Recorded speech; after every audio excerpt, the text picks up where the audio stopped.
What's up guys, Brian Grant here of ContestChampion.com, back again with another Alliance War, and this one is actually a rematch. You may have noticed that this Alliance, well, we just played them not too long ago at all. This is RLAPX, and previously they beat us.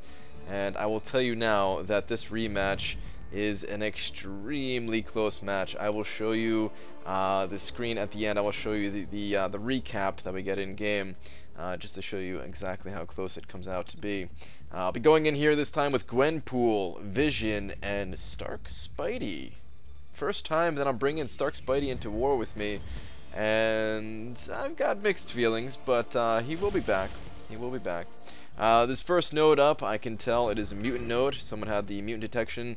Either way, I was going to bring in Vision. He's my only bleed immune champion, and this is, of course, the bleed node. Just taking a quick look at the profile there, but nothing stands out. So come in here, and it's Nightcrawler. I wasn't sure who to expect. I was thinking either Nightcrawler or just kind of like the odd mutant champion. Maybe somebody else out there was thinking about rank 4ing a Magneto like I kind of was, and I did come across one of those not that long ago. You can see I got actually clipped by the heavy attack there. That's the only hit that has landed on me the entire fight. So I was trying to, I dodged the heavy attack just fine, and then I go back in to try to punish it, and I just went in a little too early. But not the biggest deal. The fight is already over just like that. This first node here is very easy. Unless you make a big mistake, there's really no enemy that you can put on this node that's going to do very well. It's like every once in a while, you can really mess up and you can get punished for it. But as long as you don't do a big mistake, it's not too bad. The next node here, however, is a different story. This one can sometimes be a pain, just because this node does have a total of 250% extra health. 150% extra attack, has Outlast, so the fight lasts a while, and then it has that power drain. And I'm taking a look at this guy's profile, and what a beast of a profile. This guy's 521,000 rated, almost 522,000 rated, and he's got this Dormammu here. And I'm a little bit scared because I've come across Dormammus on this node. I'm starting to freak out. I'm like, oh god, do I really got to beat this guy on the second node? And then I'm like, wait a minute, Dormammu, this guy is so important that he's probably somewhere else on the map. Let me go take a look on the map. So look at his name. His name is Neo Alpha, and take a look around, see if he's maybe like the left mini boss. That's where I'm thinking he might be. And oh, there we go. I see a Neo Alpha up there. And unless he puts Star-Lord up there, it's probably going to be Dormammu up there. So I'm no longer worried at this point. I don't know who I'm gonna fight, but I'm really don't care at this point as long as it's not that Dormammu. And it's Mordo. And Mordo, he's really not that bad of a champion to fight against, and you'll see why here. Every once in a while I do mess up against Mordos for sure, and when you're playing Gwenpool versus Mordo, you do have to be aware that you can accidentally stun Mordo when Mordo is bleeding. So I try to slow down my attacks. Sometimes I'm able to pull it off, sometimes I kind of forget, and I'll actually end up stunning myself. And that's when the real damage kicks in. But you can see here, luckily it takes him a while to throw his level 3. But even when he does, it's not going to do a whole lot of damage. I get the negative 20% damage, reduction thing there. And then watch how much this does. Really not that much. So yeah, that's the good thing about fighting Mordo, is he can be pretty annoying, and in this case he's very defensive. I have to throw a few heavies in there, and even still he's just like not coming at me, even though he's not gaining power, just playing super defensively. So I'm like, okay, fine, I'll do another heavy attack here. Finally he starts coming at me, he throws his L1, get a few shots in. He's going to go back into his defensive mode here, but I don't really care because his life is so low and I still have those bleeds on him that I'm able to just actually take him down while he's blocking. So Mordo, not too bad. Pretty happy with the way the fight went in general. Yeah, he did take away a decent chunk of my life, but it really wasn't that big of a deal. He might have done, let's see, what is that? Maybe 30% of my life, something like that, maybe 35%. Not too bad. Alright, so this node is the unblockable S2, and I'm thinking it's either Doctor Strange or Hood. It seems to always be one of those two champions, Every once in a while you get that oddball, Hyperion, Dormammu, something like that. But generally it's nope, Doctor Strange. So this fight, very used to this fight, very comfortable with this fight. Occasionally can mess it up. Occasionally I have messed it up in the past. You guys have definitely seen that. I don't hide those mistakes from you by any means. But this one goes very smoothly. I get the second burn in there, and at this point the fight is very under control. I'm going to try to get a special 2 burn if I can. Can't quite make it. Got to throw another S1 in there. So that's the third special that I've used, and I'll just auto attack him down. So RIP Doctor Strange.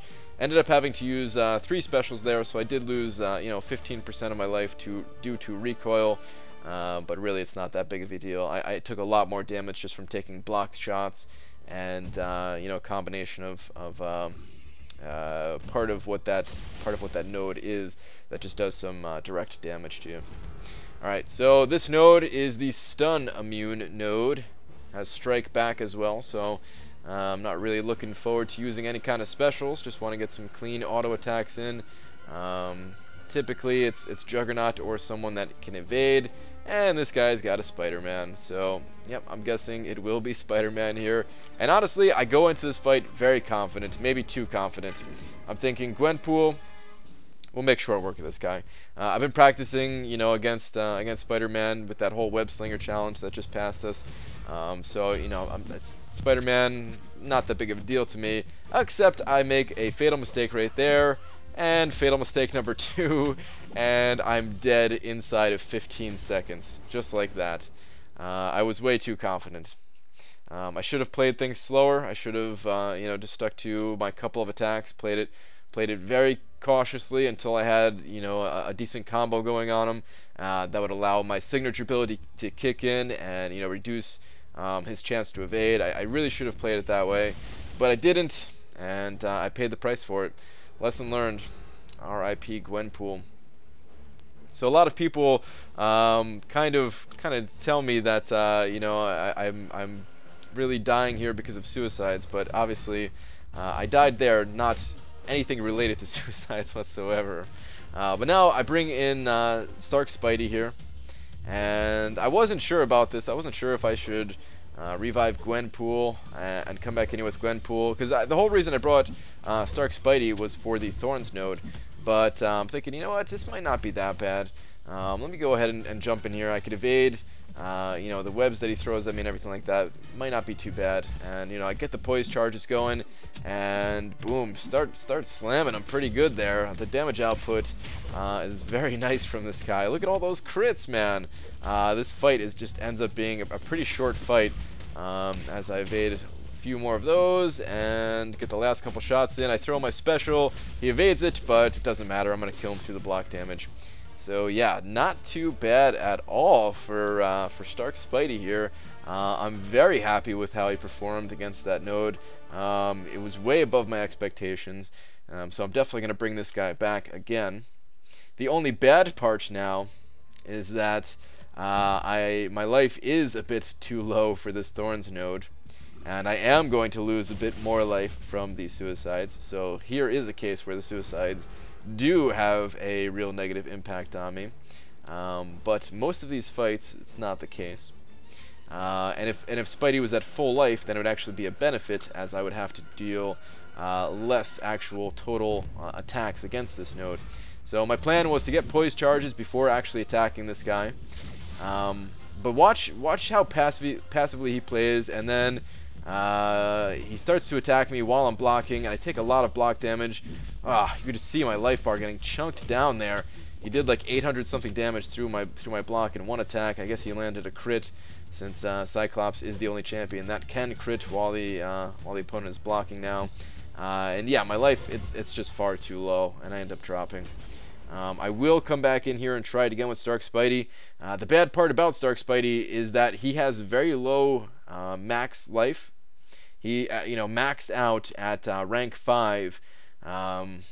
He just doesn't have a whole lot. I think it's under 13,000.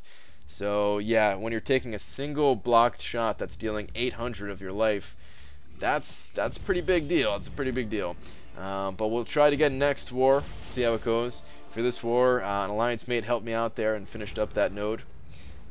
You can see here that, for example, OG Vision has nearly 17,000 life compared to, like I was saying, you know, Stark Spidey there with, I think, under 13. So it is a real big difference. Checking out this guy's profile, see if he has a like 5-star magic or anything like that. He does not, so I'm expecting either 4-star magic or Hyperion. Turns out it is Hyperion, and I am very happy that I still have OG Vision here. OG Vision, pretty confident with this fight against Hyperion, unless I make some kind of real big mistake. You know, I've done this fight plenty of times before. I'm pretty confident. Like Hyperion, he can be a real problem at times because sometimes he just does not want to throw his specials. But when you have OG Vision, it doesn't really matter. It doesn't really matter if he wants to throw his specials or not. You have a backup plan ready to go at all times. As long as you pay attention to that that node, that debuff that's on me, that's going to drain my power if I don't use one of my specials, which I have made that mistake before too.